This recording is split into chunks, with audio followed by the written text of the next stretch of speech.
ვახო სანაიას გადაცემა საქართველოს და მსოფლიო. მოგესალმებით კიდევ ერთხელ თქვენ უსმენთ გადაცემა საქართველოს და მსოფლიო. მე ვახო სანაია ვარ და გადაცემის ამ ნაწილის სტუმარს და თემას წარმოგიდგენთ. გიორგი ახმეტელი, არასამთავრობო ორგანიზაცია მოძრაობა ხელმისაწვდომი გარემო ყველასთვის გამგეობის თავმჯდომარე. მოგესალმებით გიორგი, დიდი მადლობა გადაცემაში. მოგესალმებით მსმენელს. სტუმრობისთვის დღევანდელი ჩვენი თემაა შეზღუდული შესაძლებლობის მქონე პირების მდგომარეობა საქართველოში. მოდით დავიწყოთ ზოგადი საუბრით ყველაზე რთული და მძიმე პრობლემები, რაც დღეს ხდება საქართველოში შეზღუდული შესაძლებლობის მქონე პირებს რა არის, რასაც ყველაზე მეტად სჭირდება გამოსწორება დღეს.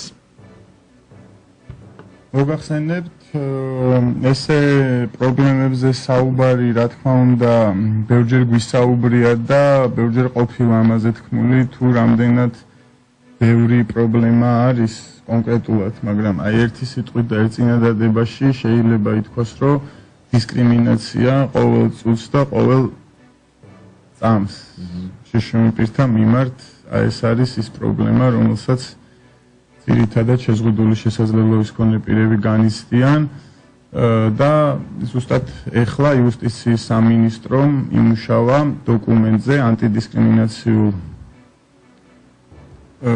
კანონზე, რომელმაც წესით უნდა აღმოფხვრას ის დისკრიმინაციული მიდგომები, რომელიც ჩვენ საზოგადოებაში ძალიან ფეხმოკიდებელია. ერთ-ერთ განხილვას, რომელიც ამ კანონ პროექტთან დაკავშირებით იყო იუსტიციის მინისტრთან, მეც პირადად ვესწრებოდი და ძალიან ბევრი შეკითხვა, ეს კანონი ძალიან ფართოა, ბევრ რაღაცას მოიცავს, მაგრამ შეზღუდული შესაძლებლობის მქონე პირების საკითხთან დაკავშირებით იყო ყველაზე მეტი შეკითხვა შეიძლება ითქვას და მოდით აი გავშალოთ ეს თემა დისკრიმინაცია ყველგან და ყველაფერში და ყოველ წუთს ასე თქვით თქვენ ხო მოდით უფრო დეტალებში შევიდეთ ახლა რა იგულისხმება ამ ყველაფერში ჩვენი რადიო მსმენელებისთვისაც საინტერესოა და მნიშვნელოვანია რაც თავარია რომ დავსვათ საკითხები და შემდეგ ვიმშველოთ ამ საკითხების შესახებ კი ბატონო მეც მქონდა საშუალება რომ თვითონ იუსტიციის მინისტრის პრეზენტაციას დავსწრებოდი ამ დოკუმენტის როდესაც წარმოადგინა იუსტიციის სამინისტრომ პირველ რიგში დიდი მადლობა მინდა უთხრა ქალბატონ თეას მისი ესეთი აქტიური მონაწილეობისთვის ასევე მაქვს ინფორმაცია პრეზენტაცია რომელიც ახლა ხან გაიმართა მე საწყის ეტაპზე როდესაც იყო შეხვედრა გუშინ წინ იყო ჯერ კიდევ დრაფტია ჯერ კიდევ მუშაობის პროცესია ჯერ არ არის დასრულებული მაგრამ იმის მერე რაც თქვენ დაესწარით ალბათ რაღაც კანონ პროექტის სახე მიიღო დამუშავებული ვარიანტი წარმოგვიდგინეს ჩვენ გუშინ წინ მაქვს ინფორმაცია რომ იუსტიციის მინისტრს აქვს აქტიურად მონაწილეობა მიღებული გაეროს შეზღუდული შესაძლებლობის მქონე პირთა კონვენცია გადაეგზავნა პარლამენტს როგორც იქნა დიდი ხანია ამას ველოდებით შეზღუდული შესაძლებლობის მქონე პირები და შშმ პირთა ორგანიზაციები და დათქმა არ გააკეთა იუსტიციის სამინისტრომ, მოკლედ ბევრი სასარგებლო რაღაც გააკეთა იუსტიციის სამინისტრომ იმისთვის, რომ კონვენცია პარლამენტში შესულიყო იმ სახით, როგორი სახითაც შევიდა. რატო ვიწყებ კონვენციაზე საუბარს? იმიტომ რომ ეს ანტიდისკრიმინაციული კანონი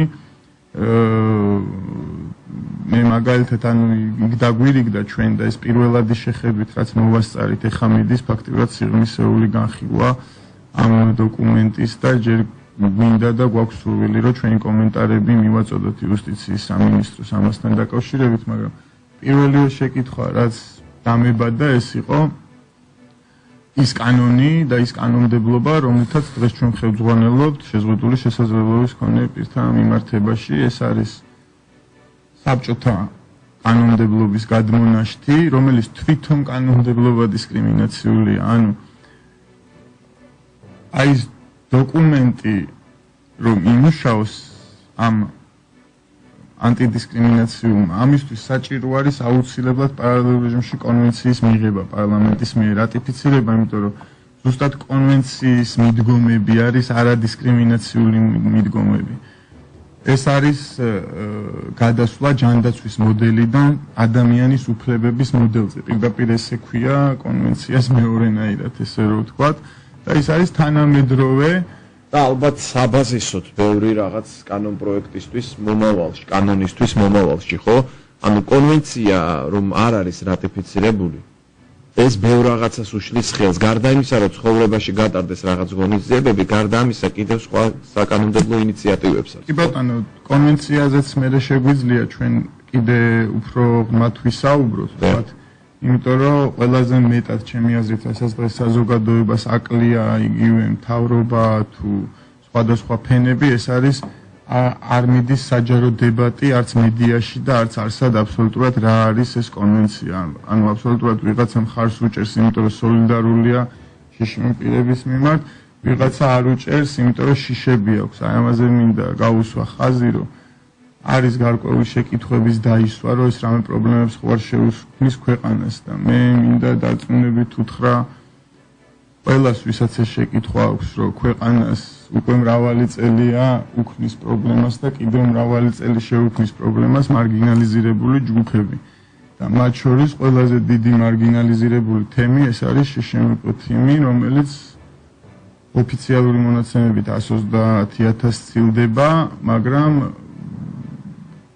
არის საფუძვლიანი ეჭვი, რომ გაცილებით მეტი უნდა იყოს, იმიტომ რომ სოფლიო სტატისტიკა არის მოსახლეობის 15% და ჩვენთან გაცილებით დაბალი მაჩვენებელი გამოდის, მაგრამ ეს კიდევ არის გამოწვეული იქიდან გამომდინარე, რომ არ არის სტატისტიკა, არ არსებობს.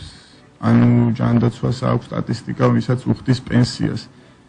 შეზღუდული შესაძლებლობის მქონე პირები არიან ინდივიდები, რომლებსაც გააჩნიათ ინდივიდუალური საჭიროებები. აი ზუსტად აი ამ საჭიროებების კვლევა და დიფერენციაცია საჭიროებების მიხედვით შეზღუდული შესაძლებლობის მქონე პირების ეს არის აუცილებელი და სასწრაფოდ გასაკეთებელი. ახლა ესმის, ანუ მიდგომა, რომ შეზღუდული შესაძლებლობის მქონე პირებიც თანდათან ნელ-ნელა სულ ეს რიტორიკა მოდის თან და ეს რიტორიკა გასაგებიც არის, რატომაც მოდის, იმიტომ რომ წლების მანძილზე ეს არის მარგინალიზირებული ჯგუფი, რომელიც თავის უფლებაზე არც ინფორმირებულია, არც არასდროს ხმა მოუღია და შესაბამისად თანდათან ნელ-ნელა გაკეთდება მაგათი ინტეგრაციის ამბებიც, ნელ-ნელა დალაგდება, ხო და მე მინდა ვთქვა, რომ ვერც ერთი წამი და ვერც ერთი დღე ეს ხალხი შინაპატიმრობაში ვეღარ მოითმენს, იმიტომ რომ გვაქვს ფატალური შედეგები, ხალხი იხოცება სხვადასხვა მიზეზებით, მათ შორის სპინალური დაზიანების მქონე ადამიანების შემთხვევაში ნაწოლები არის ძალიან გავრცელებული პრაქტიკა და მიუხედავად იმისა, რომ მრავალი სამოქმედო გეგმა დაწერილა, მრავალი კომპეტენტური სამინისტროების წარმომადგენლების მიერ, მრავალი გეგმები შემუშავებულა წლების მანძილზე, ეს ბოლო 25 წელია ფაქტურად ერთი და იგივე სახეები გეგმავენ შშმპ-თან მიმართებაში, როგორ უნდა იყოს პოლიტიკა. და შედეგი გვაქვს ეს, რომ 2013 წელსაც მოკვდა ადამიანი რეგიონში ნაწოლით. ეს არის იმის ბრალი, რომ გასაგები ამას შეიძლება რაღაც გარკვეული მიზეზები აქვს, მაგრამ აი დღეს უკვე აი ამის მოსმენა, რომ ნელ-ნელა გავაკეთოთ და მერე გავაკეთოთ, იგივე არის ზუსტად იმ ანტიდისკრიმინაციულ კანონში. ბოლო დანართი, რომელიც აბსოლუტურად შემაწუხებელი იყო იმის წაკითხვა, 22 მუხლია ჩადებული, სადაც წერია, რომ 2018 წლის 1 იანვრამდე, ანუ 5 წელი ინფრასტრუქტურული დისკრიმინაცია არ ჩაითვლება დისკრიმინაციად. ეს საკითხი იქვე მომეცა მე საშუალება, რომ დამისვა ამაზე შეკითხვა თუ რა პირველ რიგში აი საინტერესოა რაზე დაყრდნობით ეს ციფრი 5 წელი საიდან იქნება 27 ჭირდება. იქ წერია კანონი. არა, საიდან არის გამოყვანილი, ანუ რა პასუხი მიიღეთ ამ ყველაფერზე. მე მაინტერესებდა, ანუ რა მექანიზმი იყო ამუშავებული, როცა 5 წელი დაითვალეს. პასუხი იყო ესეთი, რომ ანუ არ გაკეთდება ეს მალე და ქაღალდზე, ანუ ეს ინფრასტრუქტურული მოწესრიგება საკმაოდ ხარჯებსაც მოითხოვს და დროსაც გასაგებია. აქ ლაპარაკია სახელმწიფო ორგანიზაციებზე და კერძო ორგანიზაციებზე. კანონი, როგორც ასეთი, ანუ იქნება ახალი, ესე რომ ვთქვათ, ომბუდსმენი არ არის, არის ინსპექტორი რომელსაც გაცილებით უფრო დიდი უფლებამოსილებები კი სანქციების უფლება აქვს ამ ინსპექტორს და პარლამენტი აირჩევს ამ ინსპექტორს ინსპექტორთან შევა საჩივარი მან უნდა ანონიმურობა დაიცვას პირის ვისაც მის დისკრიმინაცია განიცადა რაღაც კონკრეტულ შემთხვევაში და ეს თვითონ კანონი ეხება ფიზიკურ პირსაც, სახელმწიფო სტრუქტურებსაც და კერძო ბიზნესსაც, ანუ იურიდიულ პირებსაც. ანუ ინფრასტრუქტურა ვალდებული უნდა იყოს, რომ მოაწყოს როგორც კერძო საწარმოო ორგანიზაციამ, ასევე სახელმწიფო ორგანიზაციებმა. კი ბატონო, მოგახსენებთ, ანუ მე არა ვარ იმის მომხრე რომ შეზღუდული შესაძლებლობის მქონე პირების უფლებრივი მდგომარეობის გაუმჯობესების ხარჯზე კერძო ბიზნესი შევიწროვდეს, ესე რომ ვთქვათ, ანუ იმიტომ რომ ყველამ კარგად ვიცით, რომ იქ შეიძლება იყოს რაღაცა ერთი ბუტკა სიტყვაზე, რომელთაც სიტყვაზე ერთი ოჯახი ინახავს თავს და ჩვენ რომ იმ ბიზნეს სიტყვაზე დაუწყოთ რაღაცა სანქცირება და რაღაცების კეთება და ის ოჯახი მოვაქციოთ რაღაცა რთუნდომარეობაში ამის გამო ეს მე არ მგონია რომ სწორი იყოს და თვითონ კონვენციაც ამას გვეუბნება იცით ამ კონვენცია მონიტორინგის სისტემის დანერგვა არის პირველ რიგში რაც ჩვენ ამ მიმართულებით არასდროს საქართველოში მონიტორინგს არ უმუშავი არც ჯანდაცვას ქონია ის შიდა მონიტორინგი, რომელიც კანონმდებლობით ევალებოდა, რომელსაც ეს ინფრასტრუქტურული რაღაცები უნდა გაეკონტროლებინა წლების მანძილზე, საერთოდ არც შექმნეს ესეთი ორგანო, როცა კანონით დავალებული ჰქონდათ. და იმიტომაც ვიცით ჩვენ, რომ ბევრი რაღაცა აშენდა ბოლო წლებში, ახალი კორპუსები, ახალი რაღაცები გარემონტდა, სამწუხაროდ ყველას გამორჩა იქ შეზღუდული შესაძლებლობის მქონე პირებისთვის ხელმისაწვდომობის უზრუნველყოფა. აქედან გამომდინარე,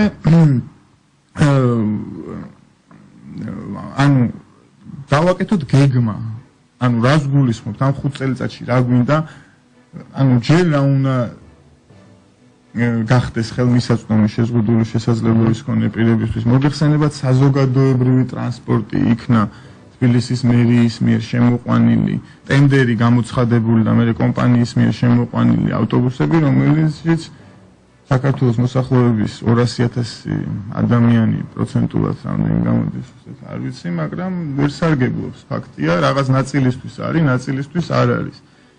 ეს უტრანსპორტობა ქმნის პრობლემებს სპორტშიც, ინკლუზიურ განათლებაშიც და დასაქმებაშიც. ანუ უკვე აქ იწყება პრობლემა, სახლში იწყება პრობლემა, ჯერ სახლიდან გამოსასვლელი, მერე ბორდიული, მერე საზოგადოებრივი ტრანსპორტამდე ბევრი რამ არის ჯერ კიდევ, ხო, იქამდე და იმის მერეც.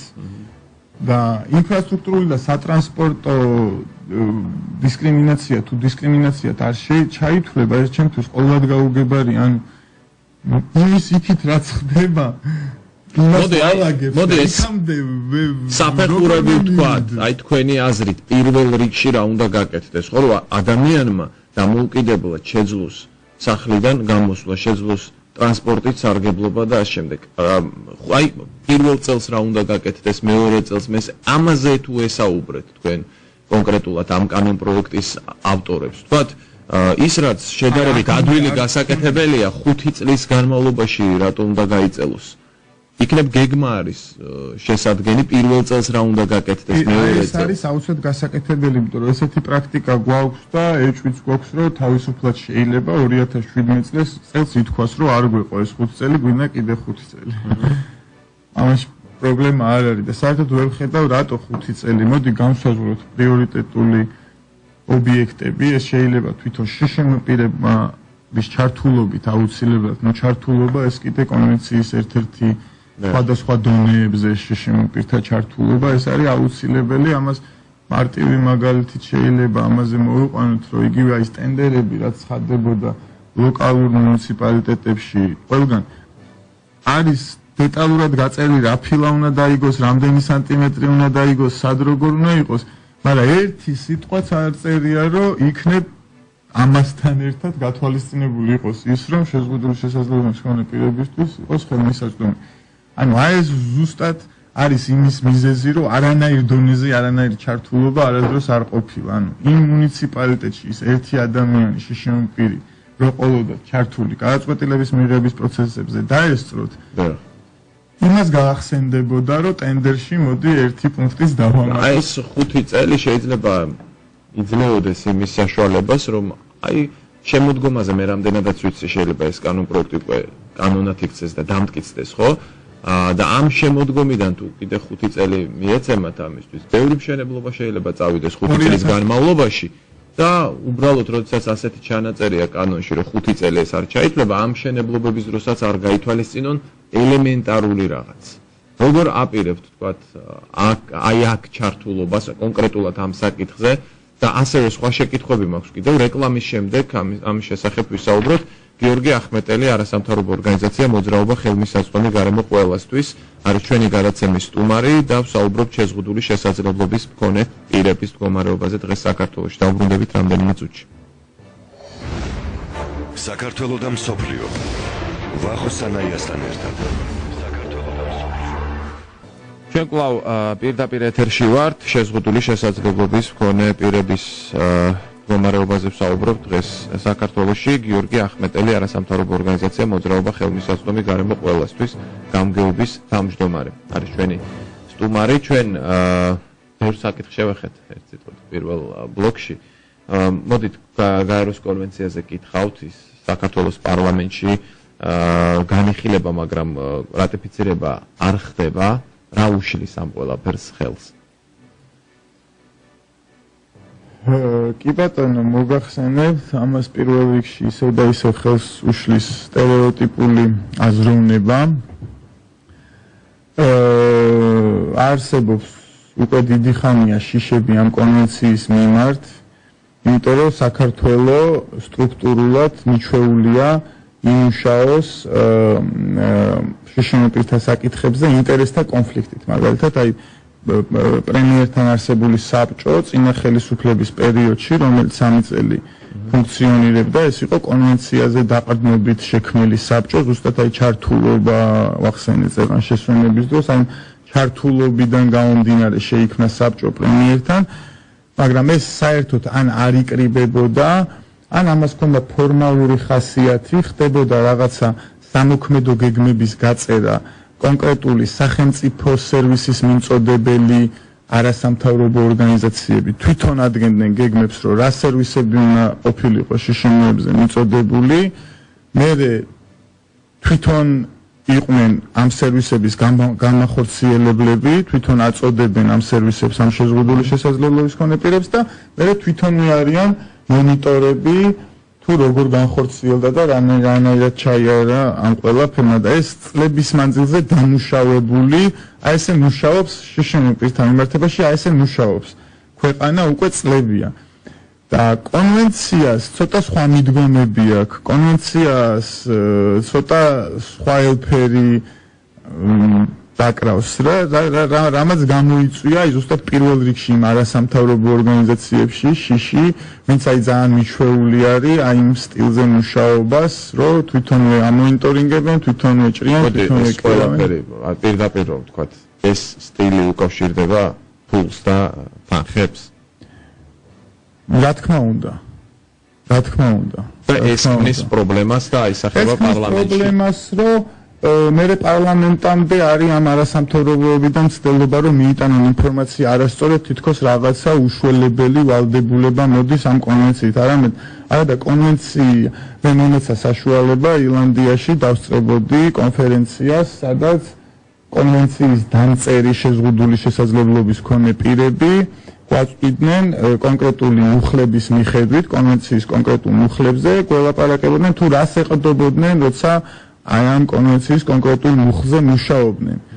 და როდესაც დავსვიე შეკითხვა, რომ შეიძლება აი ღარიბ ქვეყანას შეეშინდეს კონვენციის, ეს იყო ძალიან სასაცილო, იმიტომ რომ ზუსტად მაგას დაეთმო მთელი კონფერენცია, რომ არანაირად ეს არც ღარიბს და არც მდიდარს ეს არ არის ის დოკუმენტი, რომელსაც შეიძლება გეშინოდეს. ეს არის რომ შენ აღიარებ თუ არ აღიარებ ამ ადამიანებს კანონის წინაშე იგივე უფლებების მქონეებად, რა უფლებებითაც სარგებლობს შენ. აი რომ დავკონკრეტდეთ, რას ეუბნებიან, თქვათ, თავრობას, პარლამენტის წევრებს, აი შიში ახსენეთ. რა შეიძლება იყოს საშიში თავრობისთვის, სახელმწიფოსთვის, რომ მოახდინოს ამის რატიფიცირება? რამ შეიძლება შეაშინოს? ანუ რაზე არის ლაპარაკი? ისევ და ისევ ხა მე არ ვიცი ეს. ანუ სახელმწიფოს ეუბნება რომ ბევრი ფულის დახარჯვა მოუწევს. ხო. იმაზე გაცილებით მეტის, ვიდრე ამათი სამოქმედო გეგმებით. ანუ ალტერნატივა არის ეს სამოქმედო გეგმა და რა. უნდათ რომ აქედან ცდელობა არის რომ რამოდენიმე წელი კიდევ თქვათ 2 წელი ისევ ძველი სამოქმედო გეგმით ვიმუშაოთ და ამ ძველი სამოქმედო გეგმებით ჩვენ ზუსტად ყველა გეგმა იქმნებოდა იმიტომ რომ მომზადებულიყავით კონვენციისთვის. დადგა დღეს მომენტი აქამდე პრეზიდენტი არ აგზავნიდა, ეხლა გადაგზავნა პრეზიდენტმაც, პარლამენტიც დარწმუნებული ვარ რომ უმრავლესობა გაგებით ეკიდება და ელოდება ამ დოკუმენტის პარლამენტში შესვლას და აი ესეთ გადამწყვეტ მომენტში კიდე ახალი სამოქმედო გეგმის გატანის მცდელობა არის რომ ეხლა კიდე მოვემზადოთ კარგად იმისთვის კონვენციისთვის და ისევ იგივე ხალხმა რომ მოამზადოს ეს სამოქმედო გეგმა მე ხომ მაქვს იმის ეჭვის ქონის უფლება რომ მაგენი რომ მომზადებლები ყოფილიყვნენ ამისი აქამდე მოამზადებდნენ. აი აქ შემოდის ძალიან მნიშვნელოვანი საკითხი. ერთი მხრივ აი ამ მთელ პროცესში მოთამაშე არის სახელმწიფო და თავრობა და პარლამენტი რომელიც გადაწყვეტილება უნდა მიიღოს, მეორე მხრივ ორგანიზაციები რომლებზეც თქვენ საუბრობთ და მესამე ყველაზე მთავარი თავად შეზღუდული შესაძლებლობის მქონე პირები, რომლებიც ჩართული უნდა იყვნენ ამ ყველაფერში, ისინი ყველანი აბსოლუტური უმრავლესობა მხარს უჭერს კონვენციის რატიფიცირებას? კარგი შეკითხვაა, სხვათა შორის ამაზე მე ყოველთვის ვამახვილებ ხოლმე ყურადღებას, მაგრამ დღეს ისე რაღაცა გავყევით, რომ აი თვითონ შიშრემ პირებთან მიმართებაში რა პრობლემებია. ზუსტად ეხა ამაზე გადავედი და ზუსტად მე ვთვლი, რომ ყველაზე მეტი პრობლემა და აი ამ პრობლემების მოუგვარებლობის თავარი პრობლემა არის თვითონ შეზღუდული შესაძლებლობის მქონე ადამიანებში, რომელთაც რა თქმა უნდა ვერ მოვთხოვთ ჩვენ გეროიზმს იმ გარემოში, რაშიც ცხოვრობთ, ხო, ეს მხოლოდ რაღაცა ინდივიდებს და ისიც განსაკუთრებით, ვისაც ოჯახიც მხარს უჭერს, მეგობრებიც, აი ეგეთებს გვაქვს მოხერხებული, თქვათ, რაღაც ძალიან მცირე ნაწილ საზოგადოებაში ინტეგრაცია, მაგრამ ჩვენ ხო ვერ მოვთხოვთ იმ ადამიანს, ვისაც ამდენი მხარდაჭერა არ აქვს, თქვათ, რომ იმანაც მოახერხოს საზოგადოებაში ინტეგრაცია. ის ხდება ჩაკეტილი, მარგინალიზირებული, შინაპატიმრობაში მყოფი ადამიანი, რომელიც ეჩვევა ამ მდგომარეობას წლების განმავლობაში და ძალიან ნაკლებად არის ინფორმირებული თავისი უფლებების შესახებ. აი დღევანდელი კანონით მაგალითად იმდენი რაღაცა ეკუთვნის შეზღუდული შესაძლებლობის მქონე ადამიანს აი კომუნისტური მიდრომებიდან გადმოყოლებული რომ მანქანაით უნდა უზრუნველყოს, საცხოვრებლით უნდა უზრუნველყოს, საკვებით უნდა უზრუნველყოს და ეს ხალხის სახში მждომი სახელმწიფოს წლების განმავლობაში გაცილებით უფრო ძვირი უждდება ვიდრე ის რომ დაიწყოს დღესვე ოღონდ ის კი არა თანდათან და ხვალ და 5 წლის მერე დღესვე რომ დაიწყოს ნაბიჯების გადადგმა ის საშუალება თავად თავისი შესაძლებლობებით გამოვიდეს გარეთ ისწავლოს ჯერ იმუშაოს ტრანსპორტშიც ფული დახარჯოს პური იყიდოს კამფეტი იყიდოს ისოვოს დახარჯოს ეკონომიკას გაძლიერება და ანუ ყველანაირად უკეთესია რა ამას აი 2000-დან მაგრამ იმ ხალხს ვინც მიჩვეულია ესე მუშაობას ახალ სტილზე ნუ ეს ახლა ჩვეულებრივი მომენტიც არის ალბათ რომ ახალი შიში ყოველთვის არსებობს მაგრამ ის სხვა მიდგომა არის ანუ არ არის ლაპარაკი რომ უმუშევრობა დავძლიოთ მარტო შიშიმპირებისთვის იქ არის ცალკეული მუხლი რომელიც უმუშევრობას ეთვლება მაგრამ ეს გულისხმობს რომ ჩვენ ვაღიაროთ ამ ხალხის უფლება რომ იმუშაონ მაგრამ ეს არ ნიშნავს რომ გინდა თუ არა ყველა შიშიმპირი ავდგება მეორე დღესვე რახან ვაღიარეთ დავასაქმოთ ყველამ ვიცით რომ ზოგადად ქვეყანაში არის ეს პრობლემა დაუსაქმებლობის და ჩვენ ვაღიარებთ ამ ხალხსაც იმ დანარჩენების ჩვეულებრივ ნაწილად და მე აი უმუშევრობის დაძლევას ვცდილობთ რაღაც ნაბიჯებს ხო გავდივართ ყველასთვის ხო და უბრალოდ ეს ხალხით შეურიოთ და ის ნაბიჯები გადავდგათ ყველასთვის ერთად. აი ეს არის სულ კონვენცია რა. აი ვიღებთ სიტუაციას, როდესაც სახელმწიფოს ეშინია რაღაცის, ეს არის თქვა შეიძლება იყოს ფინანსების დახარჯვის ნაკლები ინფორმირებულობის.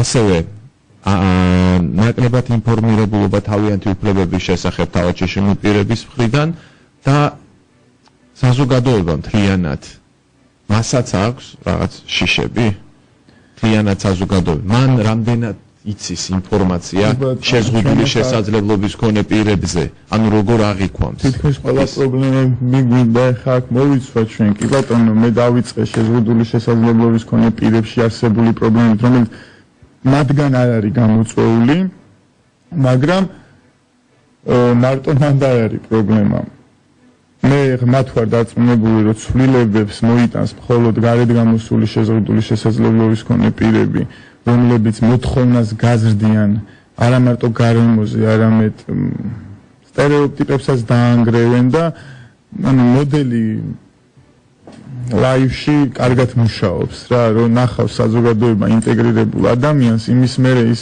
ის ხედვა ცოტა ეცვლება ვიდრე თქვათ მანამდე ქონდა ყველაზე დიდი პრობლემა რა თქმა უნდა საზოგადოებიდან მოდის ის ქველმოქმედებითი მიდგომა ის არის თავზე მოფერების ამბავი რაც სრულიად დამთქმულია რომ თითქოს შენ ქუჩაში ყოველთვის გამოგიჩნდება დამხმარე და ამისთვის რაში გჭირდება რომ იყოს ბორდიული ანდუსირებული ხო ეს უკვე მე ჩემი პირადი გამოცდილებიდანაც შემიძლია გითხრათ რომ ეს არის სასიცოცხლოდ მნიშვნელოვანი დამოუკიდებლობის ხარისხი შეზღუდული შესაძლებლობის მქონე პირისთვის არის სასიცოცხლოდ მნიშვნელოვანი ის უნდა იყოს მაქსიმალურად დამოუკიდებელი რაც მის შესაძლებლობებში არის და ზოგს სულ არ წარმოუდგენია შეუძლია სრულიად დამოუკიდებელი იყოს თუ პირობა იქნება რა თქმა უნდა შესაბამისი აქედან გამომდინარე საზოგადოების ეს მოდგომა რომ მე შენ იქ დაგეხმარები ეს არ არის სწორი შენ დამეხმარე დღეს და აქ რომ აი ეს ანტიდისკრიმინაციული კანონი მივიღოთ ისეთი როგორც საჭიროა კონვენცია მივიღოთ დროზე სასწრაფოდ უფრო სწორად და აი ეს შენი დახმარება აი რაღაც ქველმოქმედებით მიდგომას უნდა გავცდეთ ამაზეა ლაპარაკი და ძალიან ცუდად ჩანს და ძალიან ცუდად მოქმედებს ქველმოქმედებითი მიდგომა სახელმწიფოს მხრიდან. ეს გულისხმობ აი იმ კონკრეტულ დღეებს, რაღაცა დღეები არსებობს, რაღაცა 3 დეკემბერი, 14 რაღაცა ესეთი დღეები, როცა ფოჩიანი კამფეტები და აბა შეზღუდული შესაძლებლობის მქონე პირებს მიუტანოთ. ეს არის არასწორი მიდგომა. აი იმ პირობებში, როცა საზოგადოება ესე არასწორად ხედავს ყველაფერს ამ მიმართებაში, ხო, მე ვთვლი რომ სახელმწიფოდან თავრობა ამ დროს კიდე ორმაგად ვალდებულია, რომ დაიწყოს ქმედითი ნაბიჯების გადადგმა. და სახელმწიფო როგორც კი გადადგავს ნაბიჯებს, ჩვენ გვეყოლება რაოდენობა გარკვეული ინტეგრირებული შეზღუდული შესაძლებლობის მქონე პირების და ისინი თავისით მოახერხებენ საზოგადოების ცნობიერების ამაღლებას თავის გარეთ გამოსვლით. ანუ ჩვენ თუ დაველოდეთ რომ როდის შეიცვლის საზოგადოება მიდგომებს რომ მე დავიწყოთ ნაბიჯები, ესეც არასწორია. ანუ ეს ნაბიჯები რაც სახელმწიფომ უნდა გადადგას, გამოიწვევს ძალიან ბევრი ადამიანის გააქტიურებას. ხო? ვინც დღეს სახშიზისმა შეიძლება გამოვიდეს, გარეთ თავისი ხმა მიაწვდინოს. voice and choice ანუ ეს არის მარტო სახელმწიფოც არ არის ანუ კი პრობლემები არის კომპლექსური ყველგან არის იგივე კერძო სექტორშიც რამე კი ახსენეთ წერან რომ კერძო სექტორი არ გვინდა რომ ამის ხარჯზე დაზარალდეს რომ ჩვენი რაღაცა ის იყოს მაგრამ იქაც როგორ ახლა მე ვთქვი პატარა ბუდკა მაგრამ იქ არის ბრუნვებია ხო რაღაცა ბრუნვას რო ცდები მოდი რა კეთილი ინებე და მაშინ ადექი და გააკეთე რა და ახლა მე გულისხმობ ისეთ ობიექტებს რომელიც ფიზიკურად ვთქვათ აი ელემენტ რა არის ის ელემენტარული რასაც ვერ აკმაყოფილებს ვთქვათ კერძო სექტორი დღეს და ისი გაკეთებაც მართლა შეუძლია ვთქვათ ბევრ კომპანიას საჯარო სივრცეები ანუ სადაც მასიურად საზოგადოება რაღაცას მოიხმარს იმ საზოგადოების ნაწილი ვართ ჩვენც უსინათლოები ეთლით მოსარგებლეები თუ სხვა შეზღუდული შესაძლებლობის მქონე პირები ამიტომ როგორც კი შენ იწყებ ფიქს რომ 30 ადამიანისთვის რაღაცა გააკეთო, იქ 31-ე შეშემო იგულისხმე და კეთილი ინებე და პანდუსებიდანვე იფიქრა ასე შემდეგ. კი ბატონო. კი ბატონო, იმიტომ რომ ჯერ ერთი როგორც ბიზნეს ეს მოგიტანს დამატებით ბრუნვას, ესეთი ადამიანი, თუმცა დღეს მაგას როუნები ბიზნესმენებს სასაცილოდ არ ყოფნით, იმდენად არ ჯერა საერთოდ საზოგადოებას ამ ქვეყანაში, ამ ხალხის არსებობის არ ჯერა, აი ყველაზე დიდი პრობლემა ეგ არის. მიდიან ევროპაში, ნახულობენ ამ ჰოლანდიაში და იმაში ხალხს გარეთ და გონიათ რომ იქ არის და აქ არ არის. სინამდვილეში ეს სტატისტიკა პირიქით ჩვენაირ ქვეყნებში უფრო მაღალია. სხვადასხვა ციფრი მომისმენია, თქვენ 15% ახსენეთ, მე მომისმენია 10% როგორც მინიმუმი ვთქვათ. 15-მდე არის ასული იმის მერე რაც შიციც შეზღუდული შესაძლებლობის ქონია. აი გიორგი, რა მაინტერესებს, ანუ თავად კომპანიებთან თუ გქონია თქვენ საუბარი, აი ესეთ კომპანიებთან, რომელსაც მართლა სერიოზული კაპიტალი და სერიოზული ბრუნვა აქვს, ხო? ეს სულ ტონათაც ითვლება, აი ძალიან ბევრი რაღაც თქვათ აშენდა, ძალიან კარგი შენობები და ვერ შედის ადამიანი შიგნით, ხო? ამას თვითონ როგორ უყურებთ? მილიონი დახარჯე და დაგენანა 1,20,000 რო დაგეხარჯა სიტყვაზე. შეიძლება თავიდანვე რო გეფიქრა ის მილიონზე ნაკლები დამგვიდარიყო, ანუ ფლეტზე შენდება დღეს ყველაფერი, მიწის პირზე შენდება, თანამედროვე მსოფლიო და მე უკვე ლიფტი მოდის და აქ არც კიბე და აღარც პანდუსი. აქ ახლა ცოტა პრობლემურია იმ ხელა კიბეთან გვაქვს შეხება ამ პოსტსაბჭოთა შენობებზე, რომ ნუ ზოგი ფაქტიურად წარმოუდგენელიც არის, მაგრამ ანუ არ არის ეგ მიდგომა ჩვენი მხრიდან, რომ დღესვე ავდგეთ და ყველაფერი გავაკეთოთ. დავიწყოთ ყველაზე მნიშვნელოვანი ობიექტებით, რომელიც მე ვთვლი, რომ ეს ჯერ პირველ რიგში განათლება და სკოლები და ბავშვებს უნდა მოუვაგოთ, იმიტომ ჩვენი თაობა იქნება მომავალ თაობასთვის უზრუნველყოთ უკეთესი მომავალი, მათი ინტეგრაცია ბავშვობიდანვე დავიწყოთ, ბაღებშიც კი და არა მარტო სკოლებში, მაგრამ უმაღლესებში გაგრძელდეს ეს. და ძირითადი საჯარო ობიექტები, იქ არის კიდე ალტერნატივა, მაგალითად აფთიაქებზე გქონდა ჩვენ შეთავაზება ძალიან საინტერესო, რომ თქვა ერთ ქუჩაზე თუ გაქვთ 9 აფთიაქი, ადექით და 9-ს კი ნუ გააკეთებთ ერთი და იმ დანარჩენს, რომელიც არ არის ადაპტირებული, გაუკეთე ნიშარი, რომ პეტლით მოსარგებლია, შეზღუდული შესაძლებლობა წარმოქმნილი, საინტერესოა ამაზე. ბევრი გქონდა მცდელობა კერძო სექტორთან ამაზე საუბრის და ბანკებთანაც გქონდა და არ იმუშავა, მაგრამ მაგალითად ერთი საინტერესო ფაქტი მოხდა, დღეს მოვიდა ორგანიზაციაში ჩვენი ერთ-ერთი წევრი, რომელმაც თქვა, რომ იმ ბანკში, რომელშიც ის დადიოდა სისტემატურად, ანუ ბანკსაც მსახურობდა, იმ ფილიალში დღეს რომ მივიდა, დახვდა პანდუსი გაკეთებული. მაგრამ იმ ბანკში, სადაც პენსიას იღებს ძალიან ბევრი ადამიანი, არ არის ეს შესაძლებელი. Liberty Bank-ს გულისხმობთ. კი ბატონო, ანუ როგორც ფილიალებია, ზოგი ფილიალი შეიძლება იყოს ზოგი, მაგრამ საბოლოო ჯამში მაგ ბანკ-საბანკო სერვისებით მომსახურება ძალიან გვიჭირს. ანუ მე რატო ვახსენე ეს ფაქტი, რომ ანუ სადაც ჩვენ მივდივართ ლაპარაკობთ უხსნით, პრაქტიკა გვაჩვენებს ნაკლებად იმუშავა. მაგრამ ადამიანმა რომ მივიდა ბანკში, მაინც გააკეთა ის მომსახურება, მაგრამ ნუ ეს ჰეროიზმის დონეზეა ასული, იმიტომ რომ სხვას ეს არ შეუძლია და ვერც მოვთხოვთ რომ შეძლოს, მაგრამ ამ ადამიანმა იმ თავისი რაღაცა მონდომებით შეძლო რომ მაინც დადიოდა იმ ბანკში მიუხედავად იმ კიბისა და მაინც აკეთებდა ამ ყველაფერს და უკვე ცოცხლად ანახა ხელმძღვანელობას რომ ამ ადამიანს ეს მართლა ჭირდება. ეს კი არ ლაპარაკობს, ეს უკვე ჩანს რომ ეს უნდა გავაკეთოთ, იმიტომ რომ დადის მაინც წვალობს და ერთ დღესაც მივიდა და დახვდა. ანუ აი მოთხოვნის გაზდას რო გულისხმობ, რაც მეტი შეშემოპირი გამოვა გარეთ, ეს ყველა გაზდის მოთხოვნას და მოგცემს ჯაჭვურ ეფექტს. კი ბატონო, გიორგი, მე ჩვენ და დავასრულოთ ჩვენი საუბარი, მაგრამ ერთი შეკითხვა მაინც უნდა მოვასწრო ჩვენი საერთო დროის ხარჯზე, დისკრიმინაციაზე დავიწყეთ ჩვენ საუბარი და ბევრი მიმართულება აქვს ამ ყველაფერს, მაგრამ ერთი საკითხი გამოვყოთ, ეს არის თქვა სამსახურში მიღება ადამიანის. რამდენად ხშირია ფაქტები, როდესაც სამსახურში მიღების დროს თავს იჩენს ეს დისკრიმინაციული მიდგომები? კი, ძალიან ხშირად მომისმენია ჩვენი ორგანიზაციის წევრები, ბევრ შეზღუდული შესაძლებლობის მქონე პირებთან გვაქვს შეხება როგორც თბილისში, ისე რეგიონში და ძალიან ბევრი შემთხვევა გვაქვს მოსმენილი, როცა ადამიანი განთავისუფლებული ან დაწუნებული იყო სწორედ თავისი ბუნებრივი მდგომარეობის გამო. და სამწუხაროდ აი ეს კანონი, დისკრიმინაციული კანონი, რომელიც ახლა ჩვენ გვექნება, საშუალებას მისცემს დამსაქმებელს, რომელმაც თქვათ დისკრიმინაცია გაგიწერა იმის გამო, რომ დააბრალოს შენი არ დასაქმება ინფრასტრუქტურას. გითხრას, რომ აი შენ ვერიული და როგორ დაგასაქმო და ის კიდე არ ითვლება დისკრიმინაციად, გესმის? გასაგები. და დიდი მადლობა მინდა გადაგიხადოთ გადაცემაში სტუმრობისთვის და თქვენ საქმიანობაში გისურვოთ წარმატებები. გიორგი ახმეტელი, არასამთავრობო ორგანიზაცია მოძრაობა ხელმისაწვდომი გარემო ყველასთვის გამგეობის თავმჯდომარე იყო ჩვენი გადაცემის სტუმარი. დღევანდელი გადაცემა ამით დასრულდა. თქვენთვის ბოლო 2 საათის განმავლობაში ვახუსანაია მუშაობდა. დიდი მადლობა ყურადღებისთვის.